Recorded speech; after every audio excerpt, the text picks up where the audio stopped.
Friends is to talk to Jesse Stommel and Sean Michael Morris. I'm Liz Falconer, the facilitator for the course, and we've been talking a lot about hybrid teaching and learning, and some of the students have submitted questions having to do with hybrid teaching and learning, and so we have these wonderful guests here to discuss the questions and give us some ideas and insights. I'm going to let them introduce themselves, but I want to say first that I came across this quote today from one of their hybrid pedagogy articles. You are already a digital humanist, whether or not you know it. So I thought that could be sort of our taking off point for our discussion today. And so, Jesse, would you like to introduce yourself first, and then we'll get into this? Sure, and just to throw out a little plug, that quote is from the amazing Adeline Coe, who is a fantastic digital humanist, hybrid pedagogue, digital pedagogue. To say a little bit about myself, I'm Jesse Stommel, and I have been teaching hybrid since 2001, maybe even 1999 when I first started, because I was a TA in 1999, and the teacher that I was working with was amazed that I could take all of her grades and put them in an Excel spreadsheet. And so she thought that I was teaching hybrid. At that point, I didn't really think that an Excel spreadsheet counted as teaching hybrid. So I started teaching hybrid in 2001. My first fully online class was 2007. I started teaching MOOCs in 2012, but one thing that I would say is that that all of my courses have been hybrid to some extent from the second that I started teaching on my own. And the real goal for me was always having my students, sort of being able to reach my students in all the worlds that they lived. So both the physical world and the virtual world. And this is why I coined the sort of tagline for hybrid pedagogy, which is all learning is necessarily hybrid. And so that's very similar to Adeline Coe's quote in that article about digital humanities, this idea that we're all doing hybrid pedagogy, even if we don't know that we're doing it. And so the idea with hybrid pedagogy is for us to be thinking critically about that work that we're already doing, and thinking about the tools that we're already using and that our students are already using them, and harnessing them in a really conscious way. So to say a little bit more just about myself, I've taught at a small liberal arts college, I've taught at a community college, I have taught for a continuing education department, I have taught for several state schools, so I've kind of run the gamut teaching at all kinds of different institutions, which has really helped me to have a perspective on some of these topics from a lot of different contexts. And right now I'm at UW-Madison. Right. Where it's snowing, right? No, well, not yet, although it is a little chilly. Okay, how about you, Sean? Well, I'm Sean Michael Morris, and I'm the editor for Hybrid Pedagogy, which is the journal that Jesse founded several years ago with Pete Rohrbaugh, and then drew me into. Jesse and I have actually been working together for, what is it, 13, 14 years, something like that. A very long time, long enough that you forget how many years it's been. I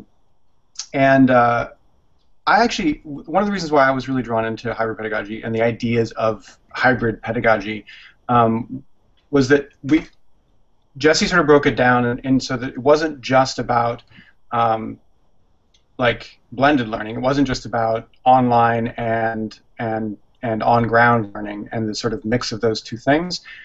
For the way that it was explained to me and the way that I've sort of worked with it while working on the journal is that hybrid pedagogy can take place even in just an on-ground classroom where no technology is happening, because technology, for one, is always involved in some way. But I remember too, like when I taught, I was teaching creative writing for a while in an on-ground class. There was no real online component other than the syllabus, but I would send my students out into the world, outside the classroom, to experience things the way that writers experience things, and that alone was sort of a hybrid method of teaching. And so I think we need to, the whole idea behind hybrid pedagogy is to broaden your mind around where pedagogy takes place, where learning takes place, where teaching takes place, to not just think about it in terms of how it's mediated, but rather like where it happens, how it happens, with whom it happens, to be thinking like that broadly. That's what brought me back, sort of brought me into it. And why I say back into it, actually, I was an online teacher for about 6 years with a community college system in Colorado, entirely online. I did try at that time to make the courses as open to the web as possible. They were all like packed down into an LMS, and they couldn't didn't know they were on the internet. So I did try to do that a little bit. And I worked there for about 6 years, and then actually took an entrepreneurial leave, I should say. Ran my own business for about 4 years, and then Jesse said, "I need you with this journal." So I came back and started working with the journal.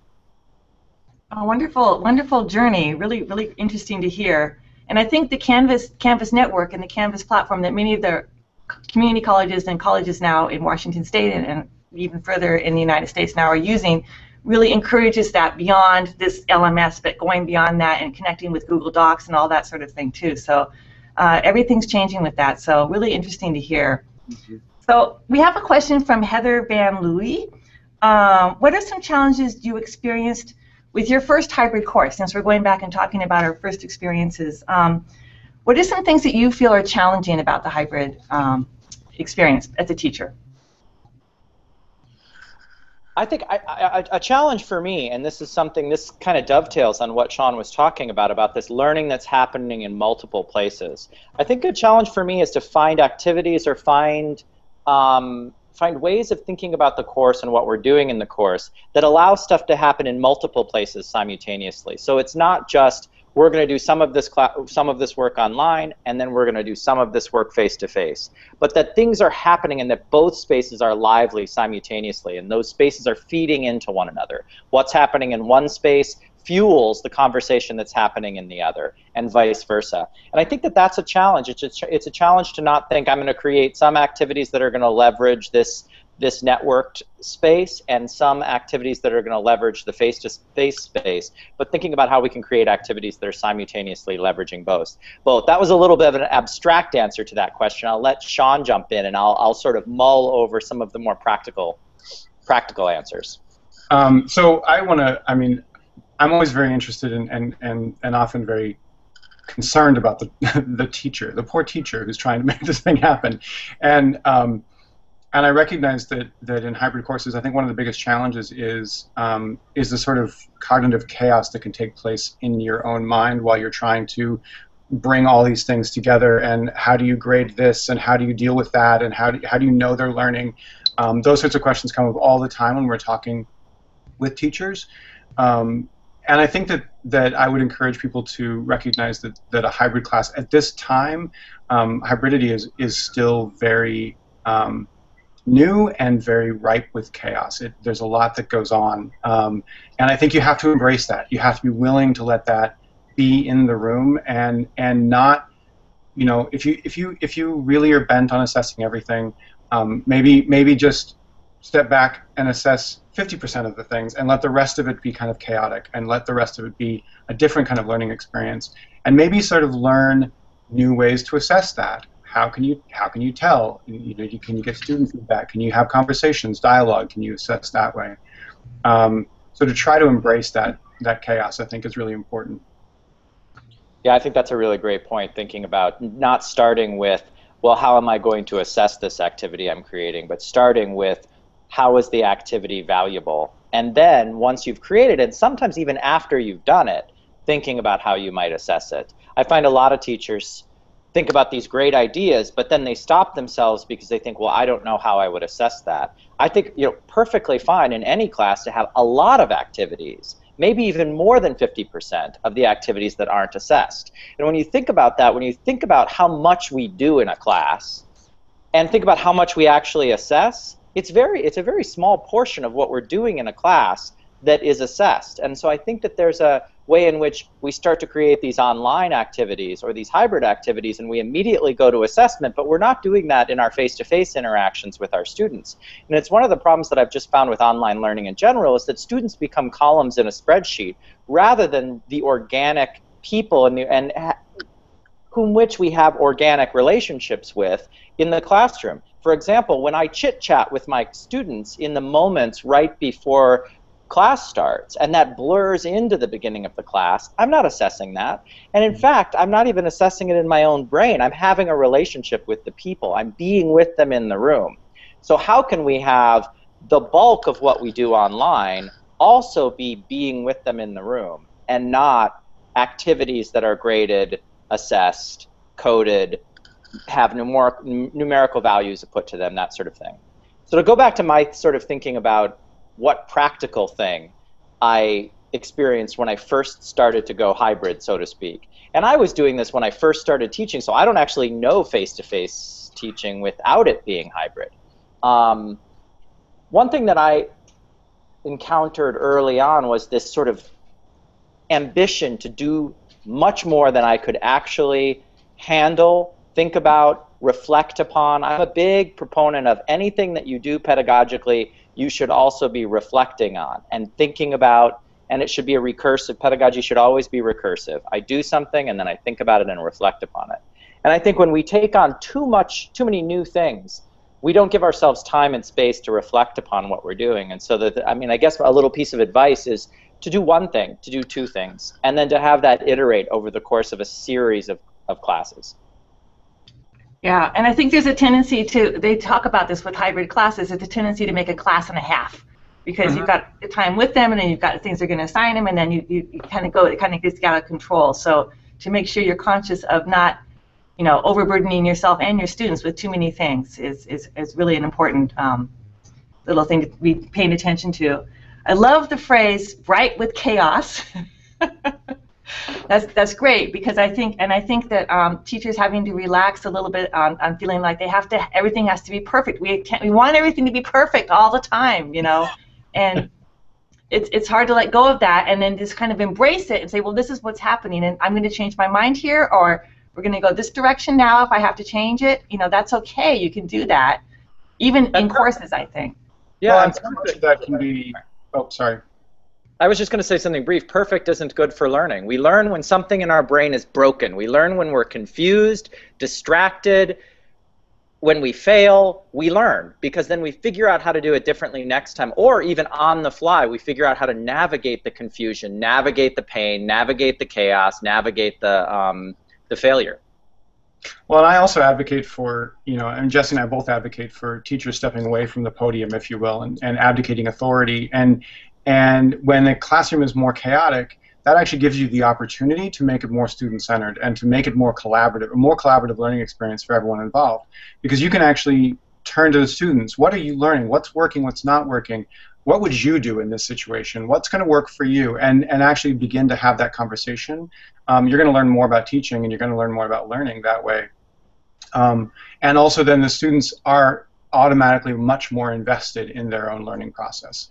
If you invite them into the chaos and say, hey, this is chaos, how are we going to navigate this? As opposed to the poor teacher going home and just like beating their head against the wall, how am I going to navigate this? Because you're not alone. You're never alone in the classroom. So it's a good opportunity, I think. Yeah, and there were quite a few questions about assessment. You know, we had Elise Braden mentioned, she talked about your blog about MOOCs and MOOCification. Assessment doesn't measure learning, and then she was saying, how can educators educate people outside of education regarding the difference between learning and assessment? These are people thinking about parents and things here, I think. And we had a couple people in the course who were like math teachers, and there was a art history teacher, and they're like, no, we have to have specific things they're actually having to learn. There are lists of things they need to learn, and how are we going to do that, you know? So they were like kind of coming back with like, okay, all this touchy-feely stuff's fine, but we do have to have them learn certain things. And people were worried about standards too that they're trying to meet.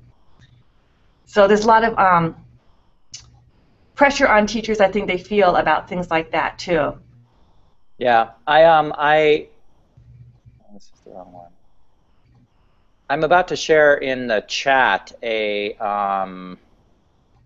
activity that I just did at Lewis and Clark in a digital pedagogy workshop, and it's specifically about assessment, and it's specifically about how do we create a digital or a hybrid assignment, and where assessment fits into the conversation about this new, it's this one right there, where assessment fits into the conversation. And what I had is I have a 12-step program for how do you create a digital or hybrid assignment, and essentially assessment keeps getting pushed on. Program. Yeah, exactly.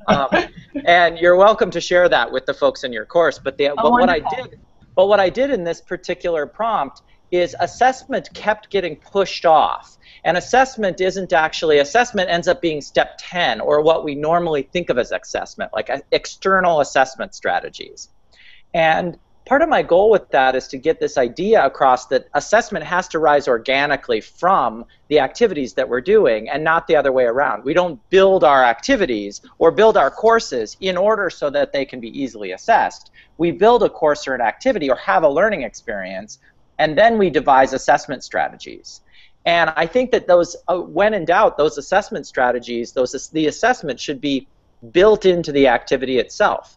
So, for example, if you're doing an activity where someone is creating a digital project of some sort, having them reflecting on their process, the students reflecting on the process, be a part of the activity itself, means that assessment is built into the activity. And then my external assessment of their activity, the sort of putting a grade on it, becomes almost an afterthought, because that self-assessment, that reflection on the process itself, is so much more valuable to the student than me putting a grade on it. Me putting a grade on it becomes kind of a necessary evil in that example, because so much of the bulk of the learning happens with that self-reflection. Yeah. And I think regarding assessment, I think that, I mean, I totally sympathize with teachers who are faced with the pressure of having to assess and having to prove that certain things are taking place in the classroom. And I think but I think that we have to recognize, like, step back a second and recognize that there are other ways of getting at those objectives than this sort of banking model of education where the teacher just deposits all the information into the student and now they can pass the test. I think it's not only sort of a convenient way of teaching, but it's also the way that you teach when you're panicked about trying to get things done. It's like, you know what, just sit down, I'm going to give you this, and then we can just, then we'll be done. It'll be good. Everything will get taken care of. But I think that we need to step back and sort of say, okay, those are my objectives. How else can I get to those? How else can I find those? And I think that there's I think it's important too to point out that critical pedagogy and critical digital pedagogy, these are not touchy-feely subjects. These are in fact rigorous, and they do result in learning. And so I think that it's, we need to recognize that this isn't just a bunch of, pedagogues out in the field of flowers running around saying happy things. In fact, we are doing serious work, and learning is being accomplished. I think a lot of people, when we did MOOC, I think a lot of people felt like, oh, that was really fun. And there were people who really engaged in it, and they never stopped learning from that experience. They became part of a community of learners. They've really projected forward in terms of their understanding of online learning and hybrid learning. All of that happened because we did this, what looked like a really silly little funny thing for a week. But in fact, it was designed carefully and rigorously to provide a certain kind of learning experience. Right. So I think it's good to back away from that sort of touchy-feely language and say, no, this is actual pedagogy. This works. So. Good point. Very good point. And it's all, people if they're having fun, how can they be learning, sort of thing. Too much smiling means less academic or whatever. So yeah, good point. Yeah, we learn when we learn when we're having fun. When we're having fun, we remember things, and especially when we're having fun and it engages us at a physical level. When we have a visceral kind of experience, we remember things. We have sensory cues to attach the learning to, and what it is that we learned. And it isn't just, and that's possible online as well. When we're learning online, I can't stand this distinction between online and on ground, as though our feet aren't still on the ground when we're learning online, as though we're not still bodies in a room when we're learning online. And a lot of us are learning on mobile devices, so we're actually, in many cases, learning at a coffee shop, learning on a mountaintop, learning by the Willamette River in Portland. We're learning in these. You've got a Dr. Seuss thing going there. Yeah. It was about to become that, right? Yeah. Yeah. I better write that book. That's good. Yeah, but it's amazing. It's amazing now, and you're right about this. People still do have that. Well, it's online, so thus, yeah, it's really interesting. We're slow to kind of catch up in many ways with reality, I guess.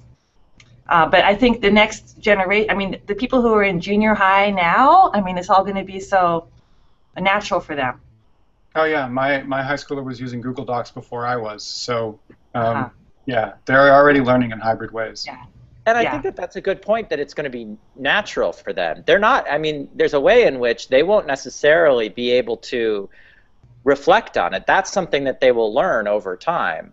But it will just, the thing is, they won't even think about the distinction between the learning that they do in the world and the learning that they do on the web. They will be so fully integrated. And the truth is, that's even, I mean, this is not, we're not talking about some digital divide. That's even happening for me. Mm-hmm. Or we're not talking about digital natives. We're talking about a kind of learning that is happening for all of us. Yeah. So, kind of related to all this, Felix Zolfi was asking about peer reviews, and very effective for an integral part of a hybrid class. And he asked, how can peer reviews be fruitful for ESL students in a hybrid class when they're writing essays and comments? And do you recommend tools for that? But just peer reviews in general, if you have some comments about that. Several people were talking about peer reviews. Yeah, I'm stuck on the ESL. I don't have any background in ESL. Well, ESL meaning any multilingual person in your class, and we have so many people in our classes who are not. It's not an ESL class, but people from all different countries with all different uses of the English language. And then peer reviews. How are you going to make that work effectively?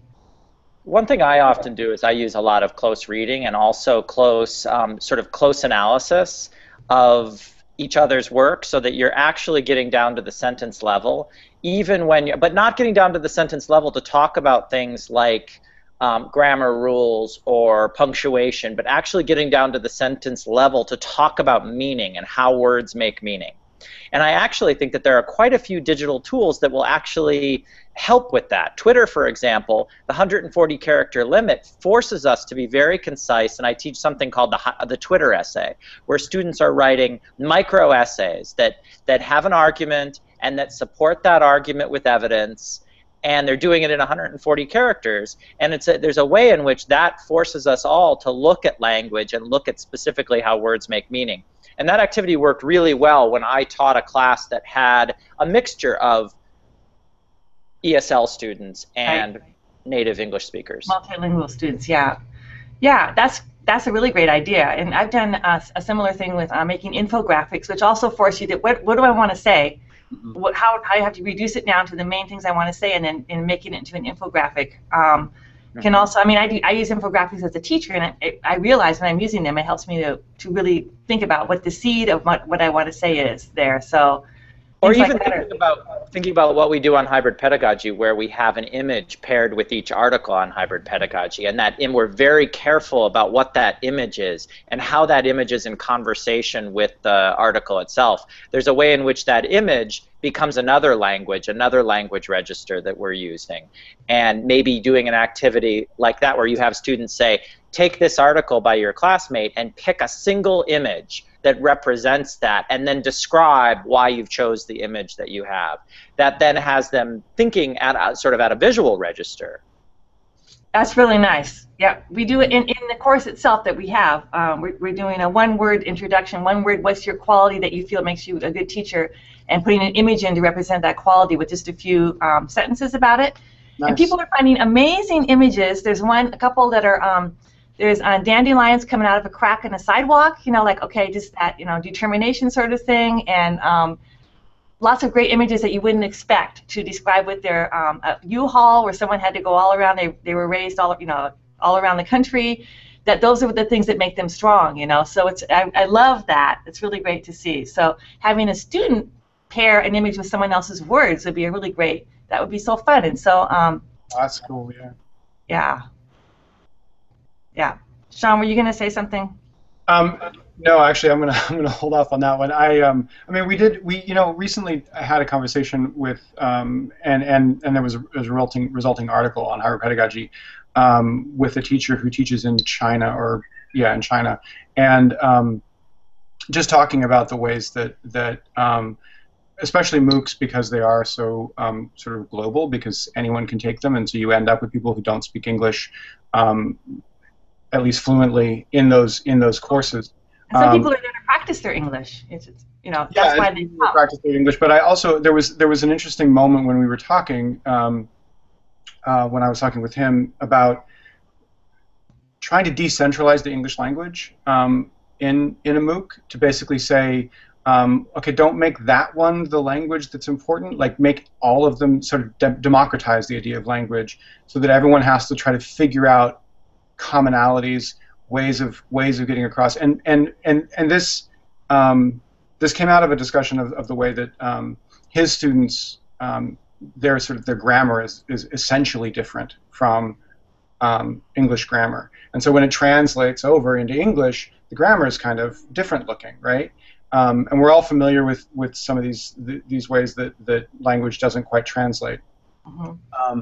But to, instead of looking at that and saying, okay, well, you have to fix your grammar, looking at that and saying, okay, so I have to fix the way that I look at your words, to try to become more, I don't know, I don't really want to use the word multicultural. I guess I'm not sure what the word would be, but to become more sort of open about the way that language, the way you interpret each other's ideas and meaning. I love the idea of using images, because images are can be more universal. Not always. Certainly, someone, dandelions coming up through a crack in the sidewalk could mean something completely different to someone in a foreign country than to us. But I think trying to look at ways that we express ourselves in different cultural contexts, and then trying to bridge that gap within the classroom, having that conversation. Again, this brings up the whole idea of that sort of chaos that can take place. But right. I went ahead and answered the question with an image over there in the chat. Oh, hey. Oh. Okay. If I click on it now, will I leave here or whatever? I have to look at it later. No, you won't. It'll pop up. It'll open. I'm scared to click on it. Oh, that's funny that you say that, because I said I just led a workshop on digital pedagogy in Portland, and I said that the first rule of being a digital pedagogue is to click on stuff. Rule number 1 is click on stuff. Because so often, and I think I mean that both abstractly and quite literally, that when you're struggling and you don't know how to do something, often the best possible solution is to start clicking on stuff until you find the answer. But I think that that's also true in a more abstract way about pedagogy, is that often the best thing to do is just to try things and see how they work and then iterate. Mm-hmm. Now, I will put a little proviso on that I don't think that means that what we're doing is experimenting on our students. That's what he had. I think it's really important to not experiment on our students, but to experiment with our students. So how can we bring students into the dialogue about the pedagogy of the class? How can we bring, so that we're not just clicking on stuff and then experimenting on our students, but we're clicking on stuff metaphorically together with our students? Yeah. Yeah, nice distinction. Yeah. Yeah, that's a great picture. Is that from your trip, your recent trip? No, I didn't take that, actually. That's just from Flickr. I just found it as you were talking. Oh. Oh my goodness. I'm going to grow up and be like you someday, Jesse, being able to do that one. Yeah. So people were asking about technical tools and things. Oh, I know. There's one down here that someone was asking. This is Catherine Erickson. Was asking, she's in a college and they have a proposal to do a hybrid course, and she says, how can instructors persuade their chairs or college deans to allow them to teach a hybrid course? So I think you might have some suggestions on things like this, and this is going to be the next step for many people. Okay, I want to do this. How am I going to do it? When I was working at the community college, I mean, and this wasn't necessarily what you strictly call a hybrid situation, but it certainly was a similar situation, trying to persuade my dean to allow me to design courses that would use, at that time there wasn't, I don't think people were referring to open educational resources, but that's essentially what it was stuff that exists on the web that's free to use, and try to get students to be allowed to do that. I think, and Jesse has a, I'll let him say it, but he has sort of a mantra for this. I created the course and ran it, and then just let them see the results. I didn't ask for permission. I I just went ahead and did it. That's one way to do things. Yes, yeah, and that works Yeah. really well. Sometimes just do it, and then there it is, you know, sort of thing. Well, and yeah, the classic saying is don't apologize, don't ask for permission. Right.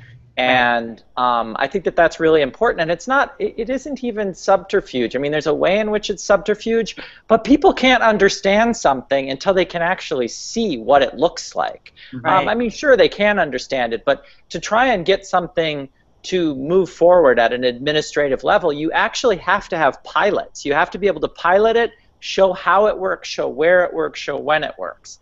And so if you are asking for, I mean, if you are going to ask for permission, I think the way to articulate it is as a pilot. I don't necessarily know that I'm going to continue doing this. I want to pilot this particular approach to the class because I want to see how it works. And I also have some examples of other people who have done something similar who I can sort of point to and say, and here's what's inspired me to do this.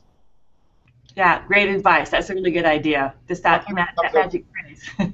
Sorry, one thing that comes up for me is another thing that Jesse and I talk about sometimes, and that is to consider that this is, if you're wanting to put a new course out there, try to think of it pedagogically, not bureaucratically.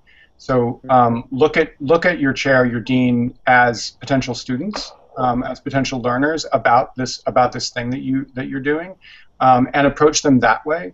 How would you approach a student? I mean, one of the things that Jesse talks about in class a lot is the idea of don't offer them the status quo option. Don't say, would you like to take an exam or would you like to do a creative project? Because they're probably going to take the exam because it's what they default to. So just give them the creative project. And if you approach your chair, your dean, or whomever the decision maker may be, as a pedagogue, as someone who's teaching, and say, this is what I'm going to do, and explain why and what the results you expect will be. That is maybe a little more helpful than thinking of it bureaucratically. And I think also to get inside of, to have real relationships with our administrators so that we can get inside what their motivations are. And they have a different set of motivations, and sometimes usually they're teachers, or they have been teachers, and not always. But at least they have a set of motivations, and they can usually understand our motivations, and we can understand theirs. I've been in a dual role, as has Sean, where he was both teaching and an administrator simultaneously, and I think that really helped both of us to understand that this is a dialogue and a conversation. It isn't the administrators trying to hold teachers down and teachers trying to fight back against the administration. That's never going to get anywhere. So instead, thinking about how can I understand what the motivations of my administrator are and find ways that I can both be meeting my students' goals first and foremost, my own goals as a teacher, and also the goals of my administration. So the better you understand what those goals are, the more you can help create stuff that will be compelling to them. So if you go in and you say, I am going to create this class, and here's how it's going to help my students, here's how it's going to either challenge or make my life easier as a teacher, and here is how it's going to help you meet your strategic objectives, which are dink, dink, dink. I mean, you're going to have a much easier time getting something through an administration that is resistant to it if you are thinking in advance of how what you're doing will help them. Yeah, really good points. Yeah, those are really useful. I think a lot of people who have got involved with online learning years ago when it wasn't what it is today have this negative experience, like, no, I took an online course, I know what it is. No, we're not going to do that sort of thing. So that's something that, the challenge is showing how different things are now and how it's evolved is something else to keep in mind, because don't let the dialogue stop and say, well, never mind or whatever, but like to continue educating people about things like that is really important too. And I think with students also, because it was interesting, I was just at a meeting where they had done a survey of students and had essentially asked them whether they wanted to learn online, and the students were all very resistant to online learning and all very resistant to hybrid learning. And part of me wondered if the reason that they were resistant to it is because essentially they perceive online learning as the thing that was invented in the 90s. And because so much of our online learning is working off of a model that was built in the 90s, And so then when they look at online learning, it isn't actually the learning openly on the web that so many of us are doing and so many of our students are doing naturally. Online learning is sort of yesterday's learning now. And so how can we talk about online learning and talk about hybrid learning as this constant process of finding new ways to learn, new ways to converse with one another, new ways to make connections? Nice. Maybe we need some new vocabulary, Jesse and Sean. Yeah, I think we do. So maybe stop calling it online learning. Or at least when you say online learning, and by online learning, I don't mean that thing invented in the 90s. Right. And it wasn't just invented in the 90s, but I think so much of our current online learning is using at least the model that was iterated in the 90s. And some online learning is still like that. So, I mean, that's still there, too. So, but yeah, connected learning or something like that, I don't know. It's, yeah, a different thing. Yeah, good point. So someone was asking about the use of web tools. There's so many web tools out there. How much time can I possibly spend exploring these things? And do you have advice? This is actually Rosemary Regal who's asking this. I have found I've been exposed to many different tools, and they're only free for a short amount of time. What do you do about things like that? And also just to how do you use your time to explore all these things? I mean, how can we do this? Basically, they're feeling overwhelmed. Any things to think about relating to that? Sure. Well, I sort of call myself a digital agnostic, which means that I really only use tools that are, well, one, I only use tools that are free, and two, I only use tools that that basically do what I tell them to do.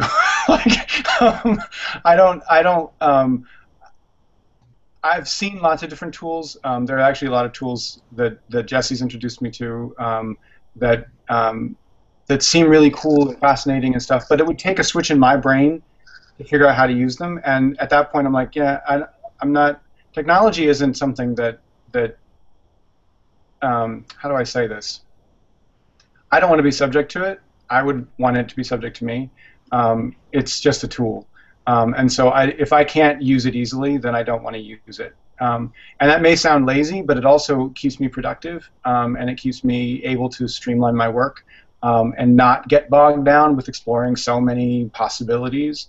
I can know within 10-15 minutes of exploring a tool whether or not it's something that I'm going to use. There's a tool called well, I don't know if I should say this out loud because I'm not promoting their tool, but there's a tool called, you can tell us. There's a tool called Ginkgo, which is actually really, and I can see how cool a tool it is. It's used for writing, and they talk about it being used for collaborative writing. It's essentially like an outlining system that spreads out like a little tree, and it's very cool. And I don't write that way. I don't write by outline. I don't I just don't do it that way. So I recognized immediately when I saw that tool, well, this isn't something that I'll use. Right. But someone will use it, and someone will love it, love it, love it. But you recognize, be aware of your own personal methods and your own approach, and then see if the tool fits. And if it doesn't fit, then don't use it. That's my feeling. Well, and also, I think about the tool and think about what else you can do with it. So think about not what the tool is designed to do, but also think about what I can make the tool do. And I think that that's a real key, because we don't want tools to dictate our pedagogies. Instead, we want to teach our tools rather than having them teach us, which is just a restatement of something that Sean just said. But the idea that a tool like Ginkgo is not, it isn't necessarily the best tool to teach writing, because it scaffolds writing and essentially uses a very old model of teaching writing, which is based on the notion that somehow outlining in advance will make us better writers, which has been debunked by a lot of writing teachers and people who are experts in the teaching of writing, that outlining doesn't in fact help a lot of the time. And so some of us might rely on the outline as a way of thinking about how we approach a writing task, but many of us don't. And for many of us, that way to approach writing isn't actually a good way to approach writing. So instead, when I look at a tool like Ginkgo, I think, what can I actually make this do? And the first thing that I thought when I looked at it is it looks like a productivity app. So actually, using it for a productivity app, using it as a way to organize my day, using it as a way to organize all the projects I'm working on, seems more useful than trying to use it to over-organize a single piece of writing. And especially because it's a collaborative tool, and so then I can bring other people into the organization of my life and let them see behind the scenes of what my process is, or if I'm working on a project with someone, use it to organize the different pieces of the project that we're going to work on. On the other hand, that's not even how I do collaboration. A lot of times I think that we need collaboration to be chaotic. So instead of thinking, can Ginkgo do everything? Well, if it's based on this very hierarchical organizing structure, it can do certain things, but I shouldn't use it to govern all of my collaborations, because in fact, the collaborative moments that are chaotic, where Sean and I are inside of a Google Doc and our cursors are fighting each other on a sentence, and he's adding a word, and then I'm deleting the word, and he's adding a different word, and I'm respelling the word, and having this kind of dueling cursors, I grab something he just wrote and move it somewhere else. There are moments when that's actually what fuels the process, what fuels the collaborative process, and we can't have tools that are so orderly that allow that not to happen. So how can we find tools that can really function as almost a blank slate, allowing us to impose upon them structure and order rather than the other way around? And if I can just take a second to talk about this in terms of the LMS, because I think that a lot of teachers are teaching within LMS. They have to, they're told to, whatever.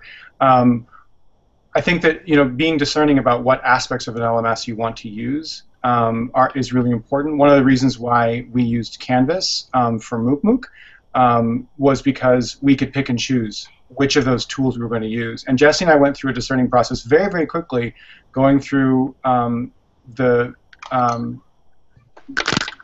got a little bit of power cable. We went through very quickly going through all of the different tools that were available in Canvas, recognizing, okay, well, we're not going to be doing any assessments, so we're just going to make that invisible. I don't understand what this thing really does, so we're going to make that invisible. Just allowing it, streamlining it that way, so that only the tools that were germane to the learning experience we wanted to create were actually implemented. I think a lot of people get inside an LMS, which is probably the most common teaching and learning tool used right now. And they think, okay, I have to do something with all of these different tabs and all of these different tools, and so that changes their presence, and it changes the nature of the learning environment they wanted to create. And I think being more discerning and stepping back and recognizing you're the one in power is wise. Yeah, and it's almost like an editing skill you guys would use with writing all the time. Obviously, as writers, you don't keep much of the stuff you write. Paring down makes it so much more meaningful and so much better. So being able to edit and kind of developing that skill as a hybrid or online teacher, or any teacher nowadays, is really important. And then also, I think the kind of person who can decide in the first 2 paragraphs of a book if they want to continue reading it or not, versus the kind of person who has to read it halfway through before they decide, actually, this book isn't for me, to kind of develop that skill of making that decision pretty quick. Otherwise, you're not going to have enough time. So those are really important skills to be thinking about, I think. I'll make a little plug for Howard Rheingold's book, NetSmart. And even just any of Howard Rheingold's work, he talks a lot about attention literacies, and he talks about filter failure, and he talks about crap detection. The idea being, and that is his phrase, crap detection, the idea is that we need to be able to be attention literate. We need to be able to be managing the chaos, not necessarily expecting that we can find a place where all of that will be kind of done for us, but thinking about how do we make these really just second-long decisions about what we're going to go, what we're going to see, etc. Yeah. I just got introduced to a thing on Chrome where it gives you a list of 5 things you're going to do every time you open the tab. You have your little to-do list, and every time you open another tab, that list pops up again. Hey, you're supposed to be working on this sort of thing to remind you. Wow. It's a Chrome app thing. It's a free app thing. I think I need that, because generally my to-do list is a sequence of tabs that I've opened, and I just work my way through the tabs. But I think if I had they never all go away, right? They never all go away, and I usually then have 3 windows, each of which has 10 tabs in them. I'm just trying to go. So embrace the chaos. I remember you guys have both mentioned the word chaos a lot, and I think that's a key word for changing our feelings about, I guess, as educators. Yeah. In general. Yeah, that's true. And it is, anyone out there who feels like it's scary, like give yourself credit, because it is a little scary. And there is a lot. It takes daring and it takes courage to try to teach this way. It's messy. It's risky. The payoff is amazing. I mean, like because like with MOOC, like we ended up with an entire community of people, all connected to each other, all like really inspired to keep learning, and that can happen. That can happen in a classroom. That can happen with students. If you can figure out the right sort of combination of things, and you're going to make mistakes, but as long as you involve your students, as long as you're letting them know, like, hey, this is what we're up to, then it's okay to make some mistakes, because like Jesse said, you're experimenting with and not upon your students. And I don't really, and I never fetishize face-to-face, and I never fetishize digital tools. To me, it's about what I'm interested in is engagement, and I'm interested in dialogue, and I'm interested in and I'm interested in student agency, I'm interested in faculty agency, and I'm interested in relationships, and how can I use different tools, all manner of tools, including a chalkboard, including the LMS, including Twitter, including my fingers, including our mouths, including our eyes, including the world, including a mountaintop, including hiking boots. How can I use all of these tools in order to achieve what my goal is as a teacher, which is engagement and community? Yeah. Yeah. Yeah, Jesse, I think you need to write that children's book like really fast. It's coming. It's coming. Yeah, it's going to be there. That's going to be great. Yeah. So I would love to talk with you guys all day, and everyone else would too, I'm sure. But I'd just like to maybe wrap up and just talk a little bit, if you could, wrap up phrases or whatever you want. But also, I'm interested. People were asking about gamification, and if you have ideas about that or any comments about that, that's kind of what's out there. And I know a lot of the young teachers are totally on it, but people my age aren't. So. Anything about that would be interesting. I think there's been a push. I'll just say something about gamification.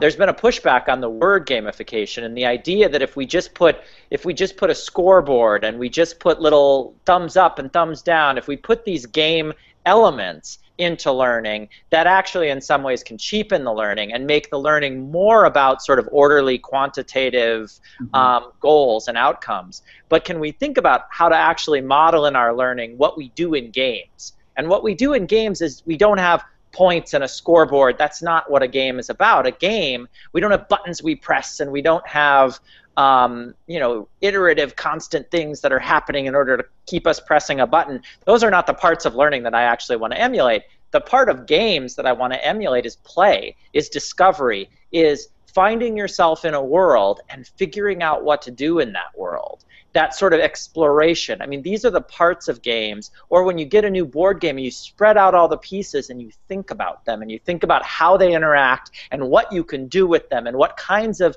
again, relationships they're going to create.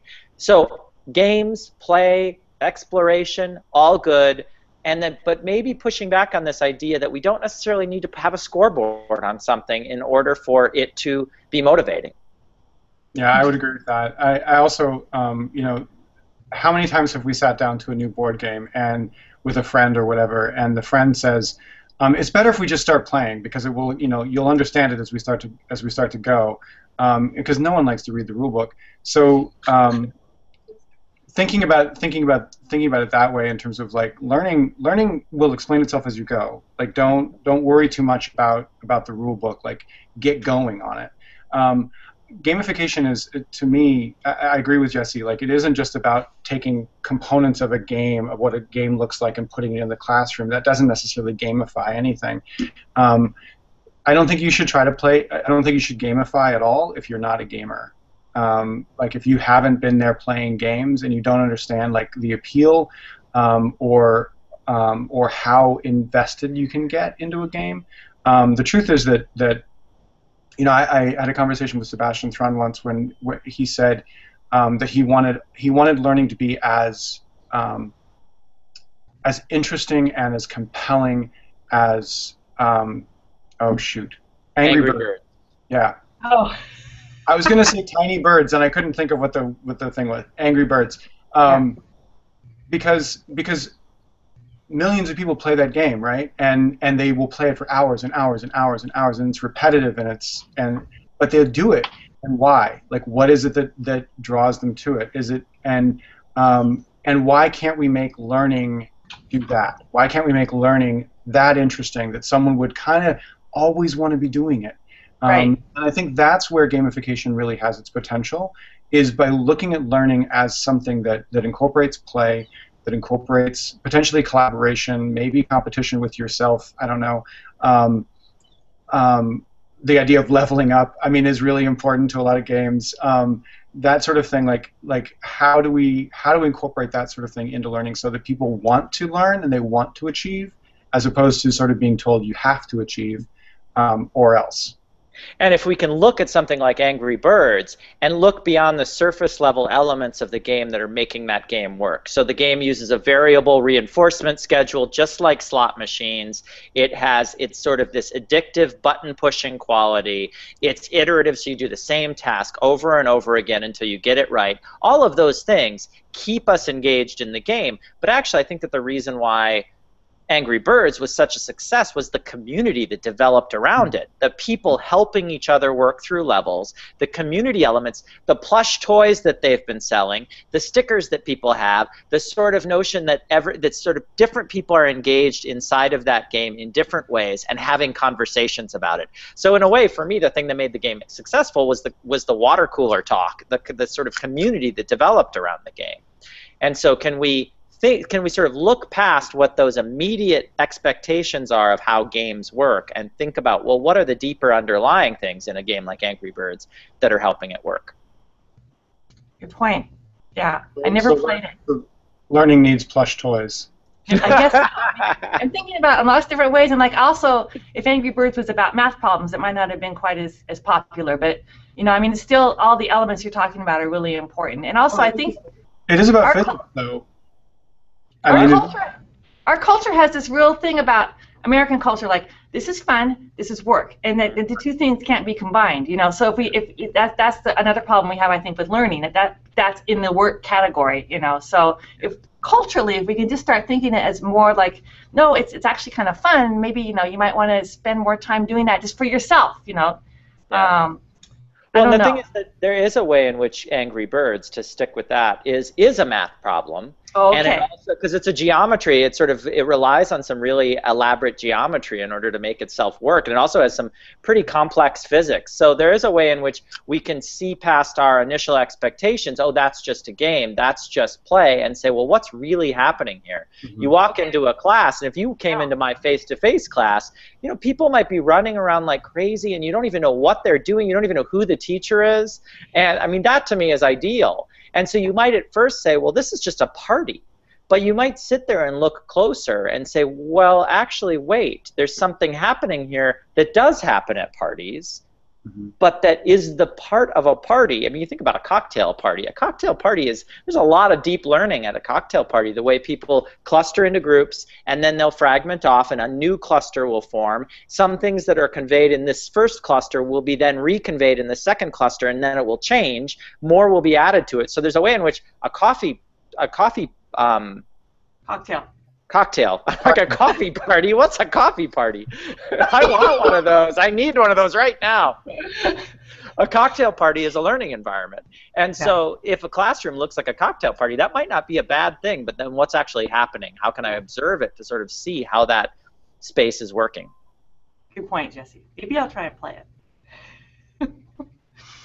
Oh, well, the next thing we're going to do in our class is we're going to have a word wall, and people are going to have the chance, if they've watched this, if they have a chance to watch this afterwards, and to put their favorite quotes or their favorite takeaways on that word wall. So I'll look forward to seeing what people put there.